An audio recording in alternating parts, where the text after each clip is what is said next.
I got the mic. The question is to the panel, but maybe I can start with Joscha. The question is about utility function. In your view, what is the relationship between your needs and utility function?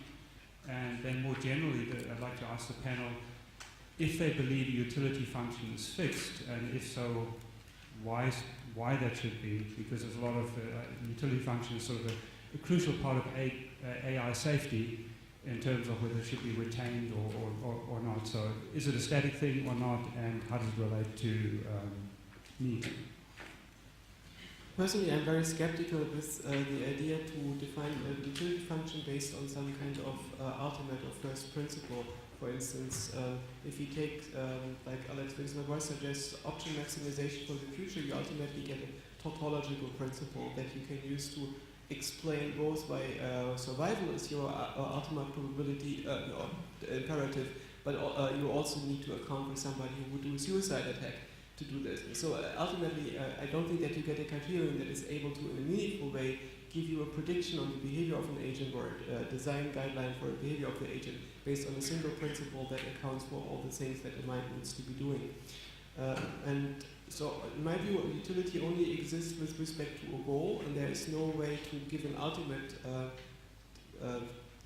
rule to derive all possible, how meaningful goals from. Maybe this one works. Yeah. And if we think about what human minds do, probably utility is not a very good approximation. Because sometimes we do things because we woke up in a room that was slightly more yellow than the room that we had yesterday, and this might influence our behavior in a particular way, or because we had something very specific for dinner today, yesterday, and this influences our behavior today. So if we want to design a utility function that is able to account for all these differences in our behavior and our motivation and so on, we will need to put the whole cognitive architecture into the utility function, which obviates the concept of a utility function or makes it pretty useless. And that's why I think it's very easy to define particular needs of a system. For instance, a system that says I need a certain amount of energy to function over time, or I need a certain amount of social interaction because I just happen to be that kind of system that needs this amount of social interaction over time.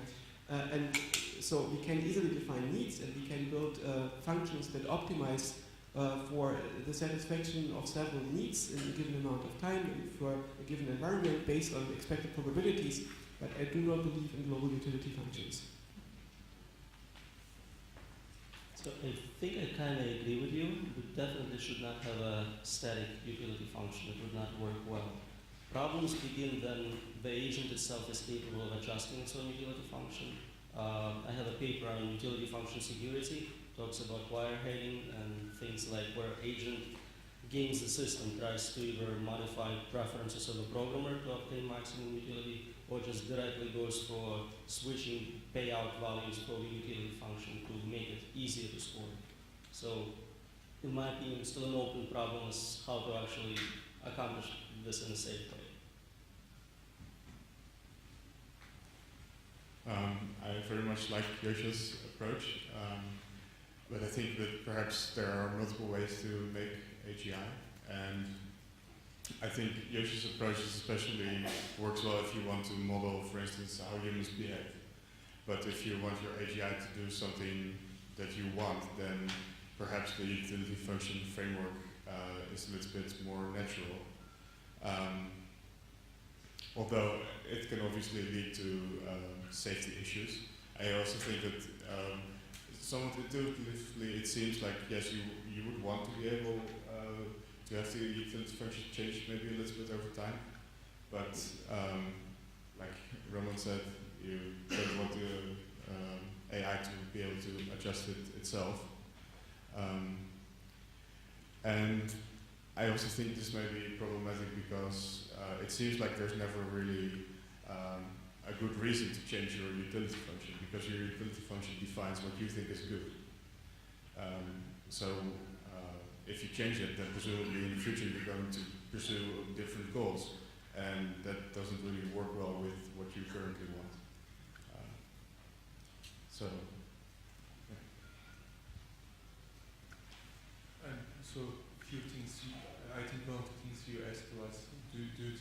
there exists a utility function that is stationary. And did you ask it for humans? For AI.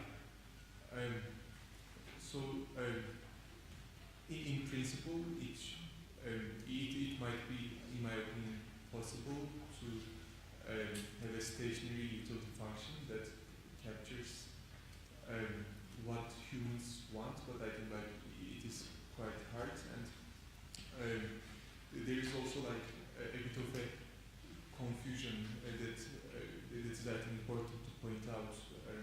Utility. So in reinforcement learning, there are the reward function and the value function, and the value function actually captures the expected utility, not necessarily utility. So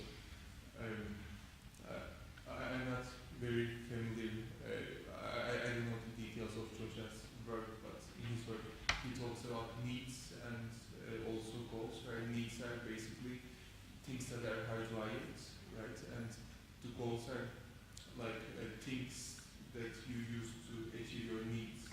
So in a certain sense, you might be able to capture needs with a stationary utility function, where the goals would be learned by expected utilities, but this is a very broad answer. Okay. So, if you have more comment. I just have I'm sort of confused by the talk of the utility function. In 1972, Kenneth Arrow got the Nobel Prize for what are called the Arrow impossibility theorems, which say that in social choice, there is no such thing as a utility function. It can't exist. It's impossible. And that's why they're called the impossibility theorems. So why, 50 years later, are we talking about utility functions when we know that they're fundamentally impossible to use or implement or drive any sort of social or AI behavior? Or am I misunderstanding what a utility function is? Nobody knows kind of. Mostly because it works in certain contexts. So if you want to make an approximation of an agent in a given environment, and you want to have a simple model of agent interaction, very often the utility function is a good proxy for detailed behavior of that agent. I'm not 100% sure, but I think those limitations apply to kind of voting democratic process with multiple agents, with interfering choices. If it's a single agent, I do have top preference in those cases. So now the question is, how do we combine values of individual humans? And you're right, I don't see an easy way for it.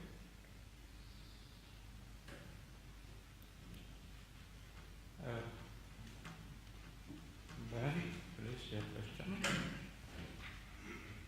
Yeah, I had a couple comments, mainly on Joscha's presentation and ideas, but they may be things of relevance to others also. I mean, as many of you have seen in previous presentations, we've taken some variations of Joscha's motivation and action selection models and implemented them in OpenCog. So we had a crude early prototype of that we did in 2010-11, and are doing it in a more sophisticated way now. So that's caused us to work through some of these ideas in more depth than you get from reading a paper. So the first brief comment I had to do with your comments on the Maslow hierarchy of needs and so forth. And you sort of say there is no hierarchy that we need to worry about. All the urges are on the same level, and I think that can be true in the implementation. Like you don't need to code in a hierarchy of needs. They're just all there: social affiliation, intellectual learning, and the need for electricity or food or whatever your basic survival is. But I would say that within OpenCog, and probably within your system as well, this hierarchy of needs is going to emerge anyway as a consequence of the dynamics. It's not going to be infallible. You're going to have some crazy guys like the Koreans who dehydrate themselves and die due to playing StarCraft for 48 hours consecutively. But those are uncommon and they're pathologies, right?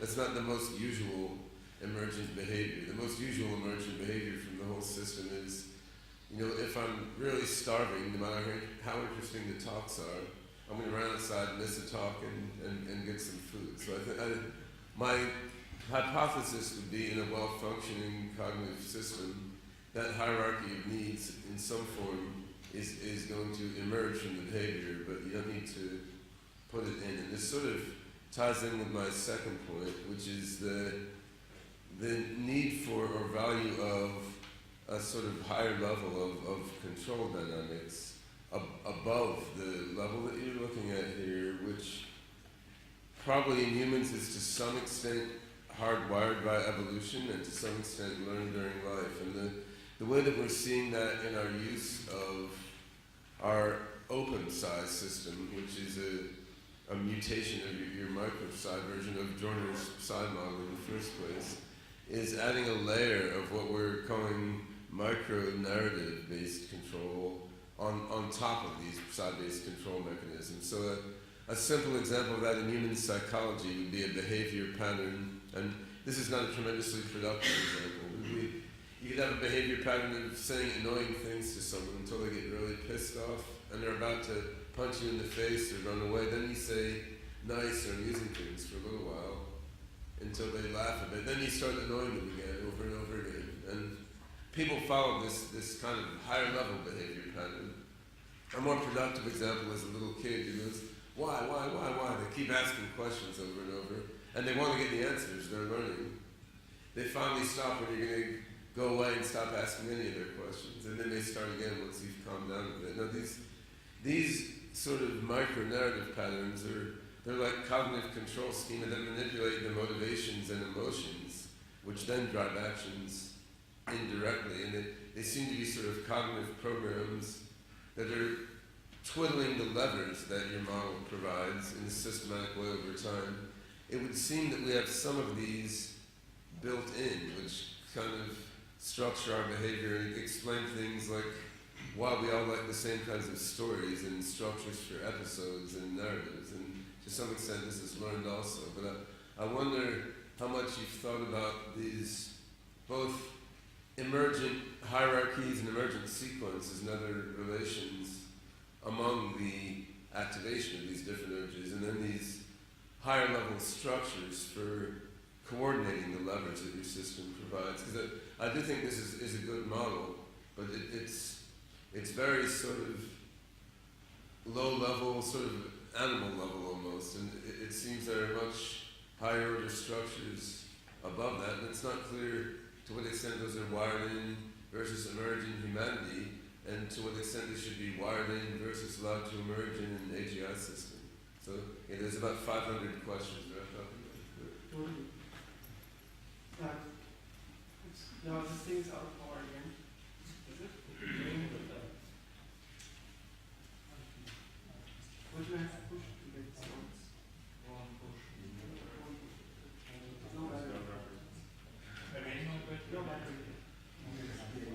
Okay, this is hopefully working. Obviously, there are very many ways to build AI systems that could be working and that solve this problem. And, for instance, it's entirely possible to build a system that does have a fixed hierarchy, so that basically does satisfy one need only if a particular other need has been completely satisfied first.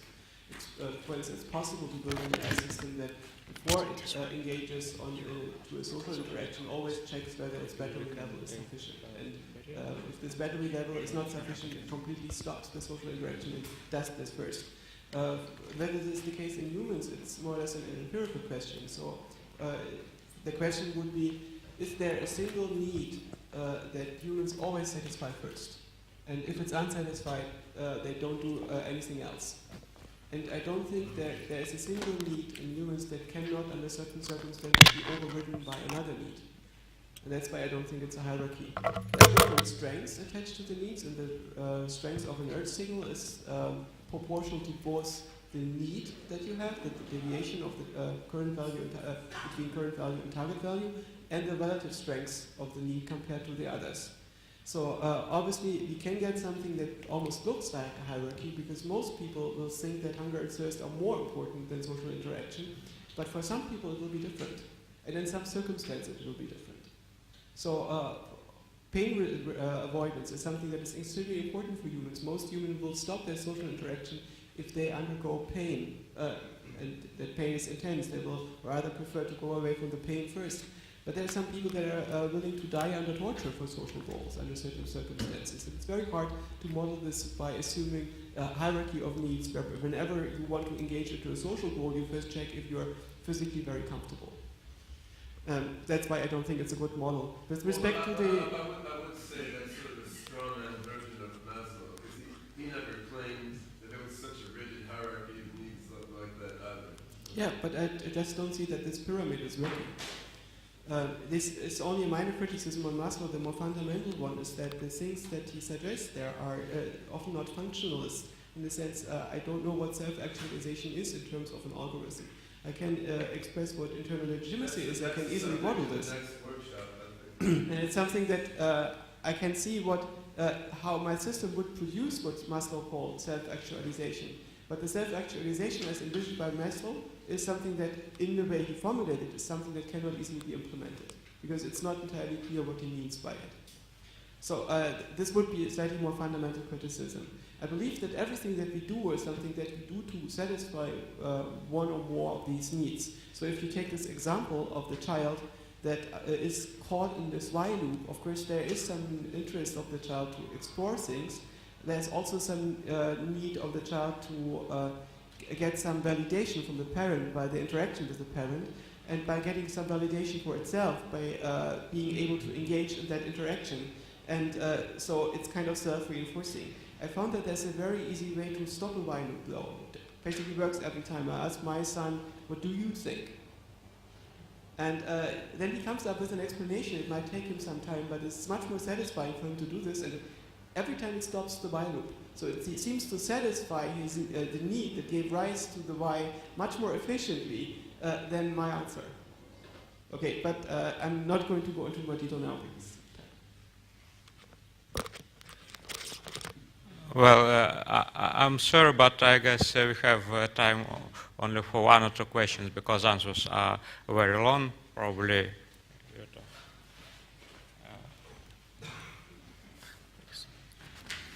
A question for Jordi. You said that humans can, see if the AGI is essentially, planning to do something, very detrimental to us, and then just kill it before it does that. But that would require, an extreme level of introspection and interpretability to do that, which kind of by default most AGI systems don't actually even have. So how do you propose to deal with that? First of all, I said that you couldn't really do this for like adult level AGI, right? So, and I think that for when the system is still in a kind of baby-like state, then it's going to be easier to see what it's doing, what it's thinking. But of course, you do need to develop the tools for that. Maybe you need to develop your AI for that. And I'm also not suggesting to just create this baby AGI and then sort of just leave it out in the wild, but rather in a fairly restricted setting at first, where we can sort of experiment with it, and we do have the ability to do these kinds of introspection without it getting out of hand, without it getting access to all kinds of knowledge that is beyond our control. But yeah, I mean, I don't have any specific architecture in mind right now, so I don't have any specific solutions for this. If you have a purely sub-symbolic AGI architecture, like, I don't know, maybe it's a brain emulation or something, and we don't really understand what's going on, then yes, of course it's going to be a problem. I agree with that. I have a question for you with respect to this. There's something I don't understand. By baby AI, we probably mean not one that is very stupid and shitty, but we mean one that is in the process of bootstrapping itself. It's at the early stage, it's currently learning and in a developmental process, and is about to become a fully functional adult AGI. How long do you think is AI going to stay in baby AGI? How many hours are you going to have until it's going to be a superhuman AI because it has now learned everything and can scale? I think that depends very much on what, well, it depends actually on a lot of things. It depends on the actual architecture, but it also depends on what knowledge and resources it has access to. So I think if you just leave your baby AGI in a box somewhere and you don't give it any stimuli, then it's going to take many, many hours.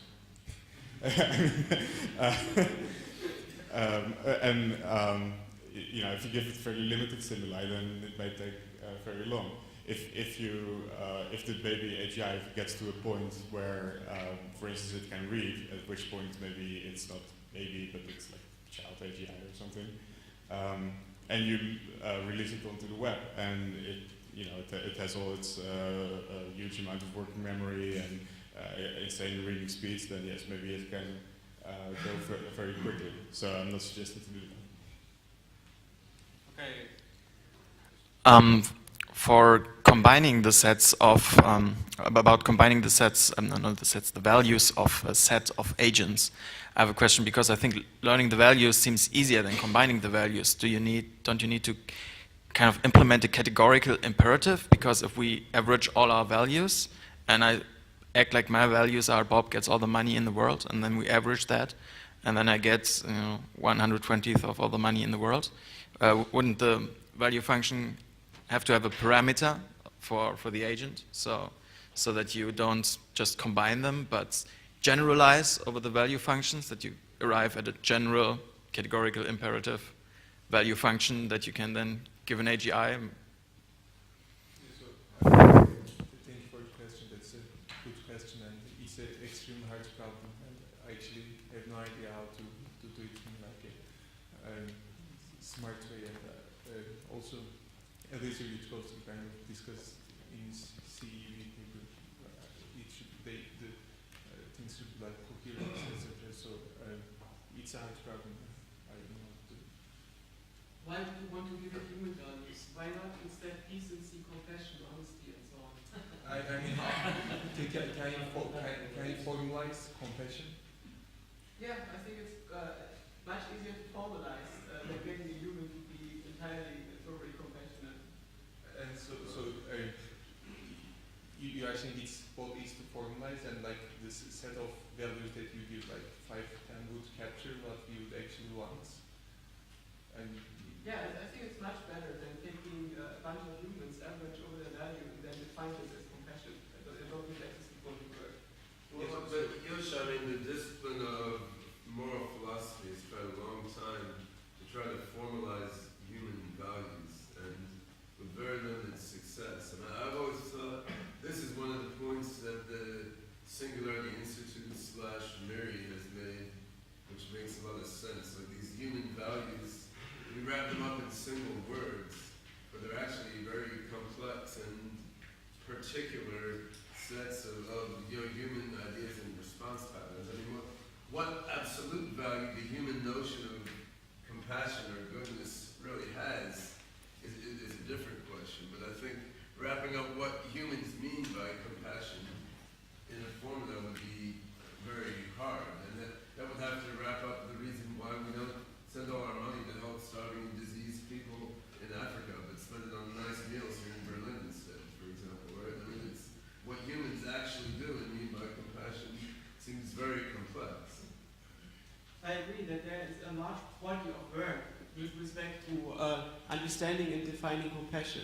And unlike you, I'm not that optimistic that the people that currently look at these things in some of these futurist communities are very good at this, because they mostly ignore this existing body of work. But the existing body of work doesn't really solve the problem either. I don't think it's entirely useless with respect to this. There are some arguments for, well, I would say there are several classes of families of answers, and each of them have very long traditions of arguments, and it's worth looking at them, if this is really your goal. It's not particularly my goal, but I think having several classes of families of arguments may be a long way from having an agreed on formalism to program as the goal system for an AGI. I'm very sorry for terminating the panel discussion, but we are out of time. There are very many questions because the topic is hot and rather controversial, but I hope you will be able to discuss it during coffee break. Thank you.